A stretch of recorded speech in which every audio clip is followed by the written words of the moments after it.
আমি একজন ইঞ্জিনিয়ার, আর আমার দুজন ছোট বোন আছে, ওরা দুজনে মাস্টার্স পাস করে লোকাল 2টা কলেজে ওরা টিচার। তো বেসিক্যালি গ্রাম থেকে আমরা একেবারেই গ্রামের মানুষ, এবং আমার আম্মা সাধারণ জীবনযাপন করতেন। তো এই যাই হোক, ওনার জন্য আমরা ক্ষমা আপনার থ্যাংক ইউ যে আসছেন এবং দোয়া করবেন। শুধু ওনারা খুব সাধারণ ছিলেন, ওনারা নিজেদের জীবনের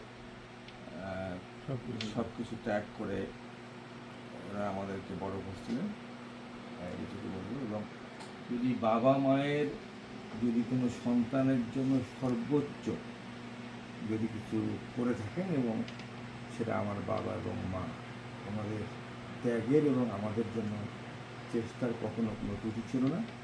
সেই জন্য আপনারা অনেকেই দেখেন নাই, তো তারপরেও আপনাদের কাছে দোয়া চাইতেছেন।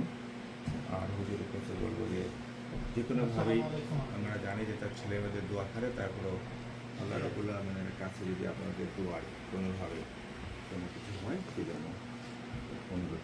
ধন্যবাদ। আলহামদুলিল্লাহ, والصلاة والسلام على رسول الله وعلى آله وصحبه ومن والاه. أما بعد فأعوذ بالله من الشيطان الرجيم. بسم الله الرحمن الرحيم.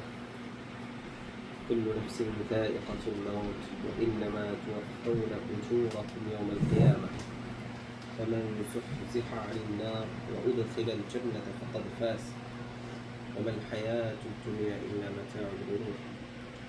وقال رسول الله صلى الله عليه وسلم: إذا مات الإنسان انقطع عنه عمله إلا من ثلاث: من صدقة جارية أو ولد صالح يدعو له أو علم ينتفع به.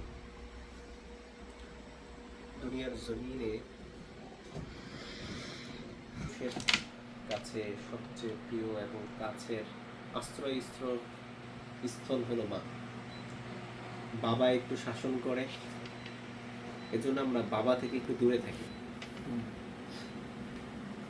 কিন্তু মা এমন একটা জিনিস, এই রাগ হইছে, বাবা রাগ হলো, মার কাছে আশ্রয় পাওয়া যায়।